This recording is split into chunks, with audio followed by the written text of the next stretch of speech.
Hi there, Travel Bees. Welcome to another week. And if you're here for the first time, hi, I'm Lucy. And if you guys are returning, thank you so much for coming back. This week's topic I'm really excited about, and I think it'll be really great just for those who are itching to get out, because I know I am. I am so ready to get out there and travel again.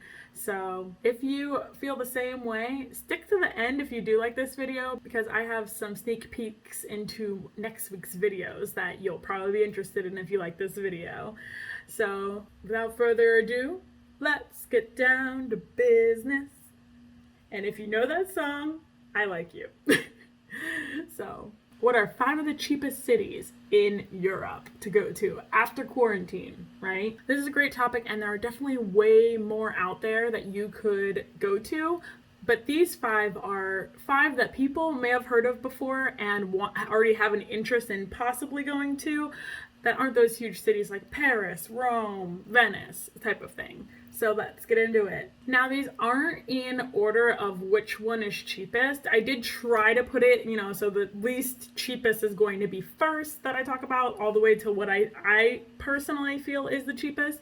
But these rates do fluctuate a little bit, so just keep that in mind, that sometimes, it can change depending on what time of year you're traveling. So just wanted to give that fair warning. First up that we're going to talk about is Madrid, Spain. So a lot of people want to go to Spain, and it is absolutely gorgeous. I have been to Barcelona, but Madrid is actually a cheaper version of Barcelona, and there's a lot of things that you can do there. I really was looking forward to going to Madrid. When I was going to Budapest, I was supposed to have my layover in Madrid. I was going to end up having a really long layover, like I think it was 14 hours. But I was really excited to have it because I could have checked out the city for a little bit and such like that. But I have done my research on it because I was going to be there. It is a beautiful city, as you can see by these beautiful photos. If you guys want to go to Madrid, it is definitely well worth it. I highly recommend it. When you're in Spain, you have to have tapas and wine, okay? Like, I don't even care if you don't like wine. I didn't even know what a tapa was until I went to Spain. But it is so good. And let me just say, their sangrias are out of this world. Like, you think you've had a sangria, you haven't had a sangria until you've gotten there. And I don't even know why it tastes so different, but it's amazing.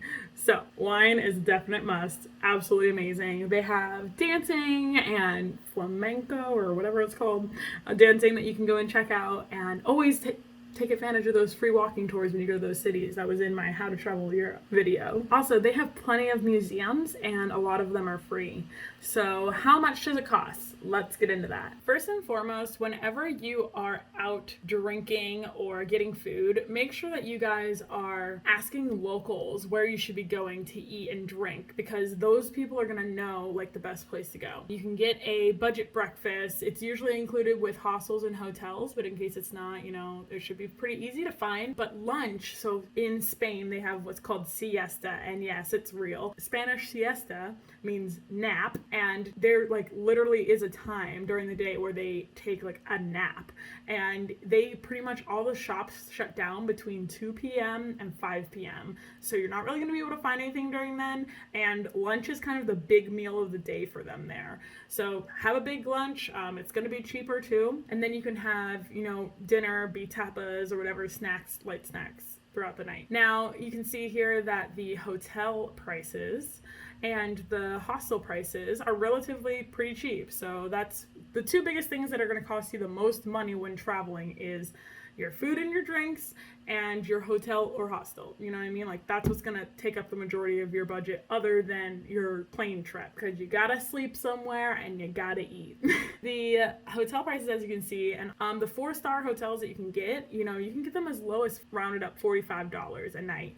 But the hostel prices, you can get them for as cheap as $14 a night up to less than $30 a night, which is still really reasonable, especially for a big city like that. Very, very reasonable. Great place to go if you guys want to check out some Spanish culture.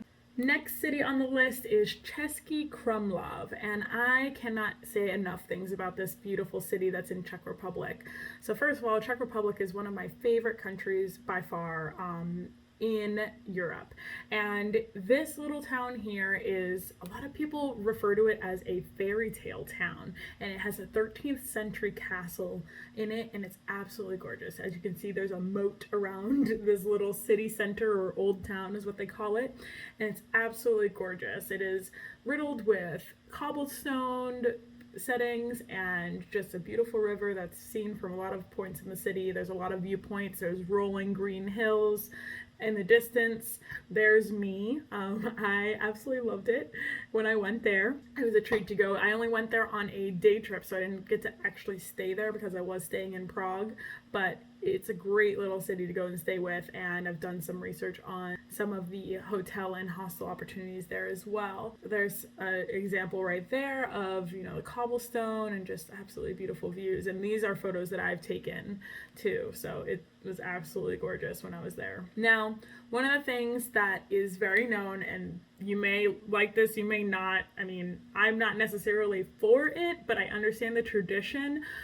They have a bear that is, they always have at least one bear that is guarding the castle in like the bear moat. And it's a tradition because in the castle, since the 13th century, they have had bears who are protecting the castle. And in the castle itself, there's actually rugs made from each bear after they pass away naturally. You know, they aren't killing the bears to use them for rugs, but when the bears naturally passed away, they ended up repurposing them and turning them into rugs. So they literally have all of these rugs just named in the castle, which is kind of cool, kind of weird, but kind of cool. Now, one of the things when you're here, and this is in Czech Republic in general, that's absolutely delicious, is the trdelník. I don't know how to say it exactly. Let's go to Google for that. Yeah, so I sort of messed it up. This is how you pronounce it. Trdelník. Trdelník. Okay, so that's what it is. Now you know. But it is super delicious. If you want, you can get it just plain, just like that, or you can put chocolate in it, or hazelnut, or ice cream, and oh, it's so good. Definitely get one of those when you're in the Czech Republic. Now going into the pricing of CZECH KRUMLOV. So, you know, you're going to be able to get pretty affordable breakfast and lunch and dinner, as you can see. In Czech Republic specifically, beer is so cheap. Actually, alcohol in general is very cheap, but they love their beer in Czech Republic. It's literally cheaper than water over there, so you are in good hands if you like beer. And then, as you can see from the 4-star hotels, it is about $45 a night for a 4-star hotel. But as you can see, it does say a hostel bed is, you know, around $3 to $4 a night. Now, again, some of these prices really depend on when you are staying there. That higher price is probably a little bit wrong on this one per se, but all the other ones are pretty accurate. It can be extremely cheap. Did you know, and if you did know, leave a comment because I'm very interested to know how many people knew this. Did you know that 30 minutes away from CZECH KRUMLOV is a town called CZECH Bydgoszcz? I'm totally messing that up. Let's have Google tell us what that sounds like too. České Budějovice. České Budějovice. So there's a town called that, and that is where the original Budweiser factory is, and it originated in 1265. Can you believe that? And I actually went there. There's me in a little original tub, or whatever it is, the little brewing thing. And it was super fun to go through that tour and go through that factory. A lot of people don't know that, that our Budweiser here in America is based off of Budweiser, that they call it over there. And they kind of just like put their own little spin on it. But this was the original Budweiser factory that is still there today, and you can still take tours of. So if you're going to CZECH KRUMLOV, then take the 30-minute ride to go check out that if you like Budweiser. Number 3, Prague in the Czech Republic. Oh God, I absolutely love Prague. I love Prague so much. It is absolutely gorgeous. If you've never been there, it has gotten on a lot of people's radar nowadays. Like, people hear about Prague and they're like, ooh, I want to go to Prague. But it is so gorgeous. The city is phenomenal. There is so much to do. And and the architecture there.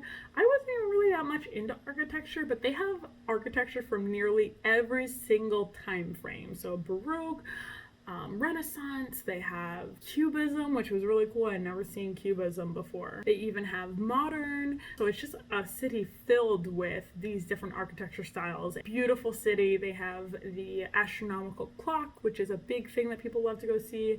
There's a picture of it right there. And it's just, check that out. This tower right here that you're seeing now is called the Powder Tower. One of the things I love about Prague is that they have all of their bars are underground, which is just really cool. I mean, being from Florida, we don't have anything underground because we're at under sea level. A lot of them have themes. Here's an example of one. It is a bar that is like spooky themed, and then they have all these fancy drinks that like would look like a cauldron or something like that. It was just one of the themes that I dug up one of the pictures of, so I highly recommend going to those bars if you like the drinking scene. Now, since 2 of 5 of the cities that I'm talking about today are in Czech Republic, you need to know about the food there. Oh my god, it is so good to die for. It is not for the faint of heart. It is definitely heavy food, but it is absolutely amazing. Here I've put some descriptions of these foods. Savoca, or whatever, however you pronounce it, is my favorite. This one right here, and it is to die for.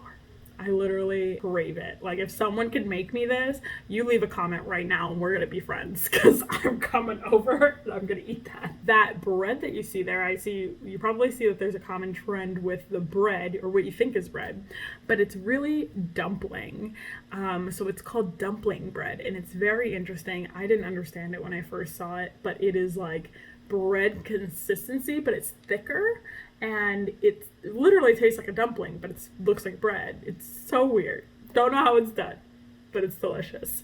So let's talk about price. Price in Prague is absolutely so cheap compared to the US. It's ridiculous. Food is so cheap, and you will go there and you will like eat like a king. And their portions for these meals are like huge for what you're paying for. So getting a cup of coffee there is, you know, like less than $2. There's a lot of options to do budget lunches, but honestly, in the city center, a lot of the locals will tell you that it's really expensive. So even if you just go a little bit outside of the city center and not really like right in the main square, you're gonna save money on food. But again, even at the touristy prices, it's still really cheap. As you can see here, their hotel prices. Hotels are pretty cheap. You can, on the 4-star end, on the low end, you can get a night for $33 or so. It really, you know, obviously can go up to $200, but the hostels there are pretty good. I mean, average, I'd say, yeah, is about $12-15 per night, and you're gonna be near the city center, which is close walking distance to everything, and they're all very clean and really cool. It's an awesome place to go if you want to check out some of that culture. I love it. I absolutely fell in love with it, and I would have never expected to, because it's not one of those cities that you think of right off the bat, like Paris or Rome or Barcelona, you know? But absolutely gorgeous. Highly recommend. Next up is Athens, Greece. Ooh, Athens, Greece was gorgeous, and it was gorgeous in a different way than all of these other cities. So it's one of the oldest cities in the world, and it's like where democracy started. All of these old buildings just from ancient Greece, just so cool to be immersed in all of that. It's mind-blowing. I can't even explain it. Like, there's an Acropolis, like you'll be in parts of the city and you'll just see like the Acropolis on top of a hill, and you'll be on a rooftop bar, and it's just right there for the whole city to see, because they believe that these gods live there, and they have them all over the city. Like, there's not just one, there's like 10 or 12, because they all had different gods, like god of fire, god of water, and such like that. So it was really just really cool to be there and see how old it is, especially being from the US. It's, you know, a huge change to go here and see how old everything is.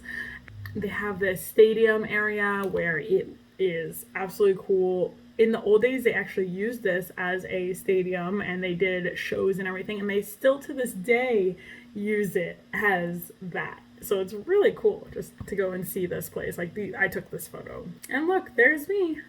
It was so cool to be there. And they have beautiful alleyways and beautiful just views from rooftop bars over there. It's really cool to see the city light up at night. I went on one of the walking tours here. And when I went on that walking tour, it was absolutely just gorgeous. I took all of these photos on that walking tour and just being able to see the view of the city from these high points. This was the first clock tower that was ever created, is right here in this picture. It's crazy to me. Like, they had it do with water and a sundial or whatever, and they created that, and that was the first one. Like, ridiculous. And when I was on that free walking tour, the person who was guiding us brought us to the specific spot, and they said, okay, if you find a piece of orange pottery, like they're usually in like small little pieces, then if it has like black markings on it, it is old pottery that dates back to 600 BC. 600 BC. I can't even fathom how long ago that was. Like, I was blown away. And here's the piece that I found. All right, you guys know how much I love my food, right? I love food. And Greece, the food there was phenomenal. I had tried things that I had never thought I was going to try before. Moussaka, one of my favorite dishes. So good. So delicious. You will not regret eating that. Slouvaki, really good. All of it's really good. Just go anywhere in Greece and be like, give me food, and it's good. I promise. I promise.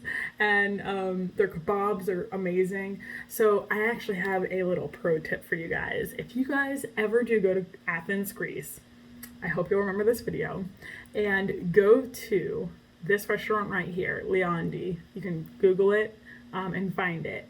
And this restaurant, if you go there, just ask for the red menu. Just say a friend told you about the red menu, and they will take care of you. I can't even describe. It's amazing. So they literally just bring you food. Like, just go with it. Just go with the flow. Like, they will keep bringing you food until you say you don't want any more food. And it's like super cheap. Oh, it was the best food I've ever had. I didn't even know what I was eating, but it was amazing. Amazing. So that's my tip. Get the red menu at Leondi in Athens, Greece. Cost of Athens. It's pretty affordable. I mean, the food there is absolutely phenomenal, big portions, and you can even get like, you know, the local fast food, you know, as those souvlaki's and stuff, but that's where like the traditional dishes are gonna be, and it's absolutely delicious.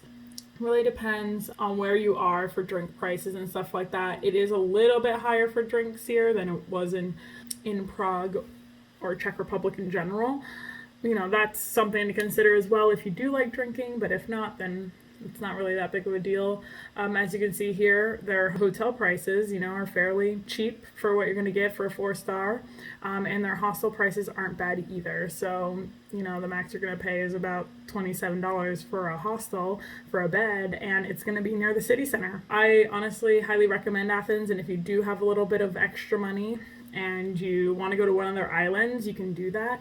I went to Andros, and that was a cheaper island to go to that is less populated. It's not like Mykonos and stuff like that, but it was just as gorgeous, if not more. And I highly recommend that. Go to Greece if you've always wanted to. It's one of the cheapest. And then there was Budapest. Budapest in Hungary is absolutely gorgeous. You guys will be able to see from these photos how gorgeous it is. And it is a place to visit for sure. It is known for their medieval bridges and their thermal baths that they have there. And their baths are like so clean, so fresh. Like, that's what everybody's like little thing is. If you know where that video is, also comment and say that you know what I'm talking about. Like, so fresh, so clean. I love that video. It's also on YouTube. But everyone who goes to Budapest absolutely loves this, and locals go here too, so it's a really great spot and relaxing. I mean, I'm always down for a thermal bath. I don't know about you. It is a beautiful city, and I was supposed to be here in April. I was looking forward to it so much. It was going to be a beautiful trip. Now, one thing that a lot of people don't know about Budapest is that it's actually 2 cities. So there's Buda and there is Pest, and they are split by the river and the bridges and connected that way. So that's actually one of the things I was really excited to go and look and be like, Buda versus Pest, like what's better? That'll be an upcoming video when I get over there. I actually was really excited to go to Budapest, and I'm gonna tell you in just a moment how much my flight was and how you guys can hear about that. But it is a beautiful city, as you can see with these photos, just absolutely gorgeous views, beautiful water, just a beautiful city in general. Now let's talk about price. So, as you see, it is very, very affordable, and the hostel price here, where it's talking about $13 being the minimum, that's not even correct when it comes to like the low end.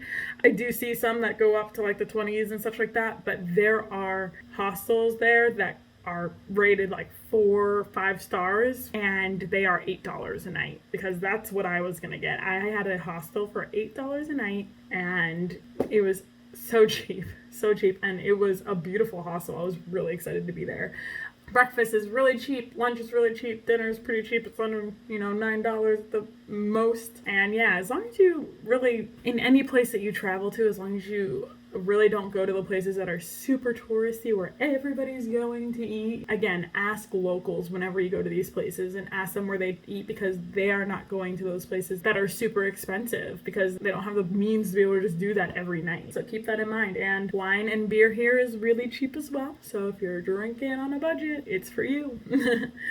I will be rescheduling that trip soon, so you guys just stay tuned for that. But what I wanted to bring up really quick, and after going over these 5 places, next week I have a guest coming on for Travel Tip Tuesday. That is where we're going to talk about international travel and how is the progression going right now into getting back into international travel. What countries are going to be open and what aren't, and kind of when are they all planning to open back up again. So that's very good knowledge to have. So that's coming up on Travel Tip Tuesday, which will be live at 7 p.m. this Tuesday coming up. And then next week's video, next Sunday, is going to be about how did I afford my trip to Budapest? How did I only spend $100 to get a round trip ticket to Budapest? And that's what the topic of my video next week is going to be. So I hope you guys, if you liked this video, give it a big thumbs up, subscribe to my channel, and click the bell so that you guys can get notified when I post new videos. And that way you'll be able to know when my next video comes out next week, which every week I post at 12 p.m. noon Eastern Standard Time on Sunday. So I hope you guys will join me, and thank you so much for tuning in for this. I hope it helped you, and I hope one of these 5 cities really appealed to you to where you might be going there after Corona. It's been a pleasure to be with you guys this week, and I hope you guys have a rocking week. I will talk to you guys next week. Have a great one. Bye.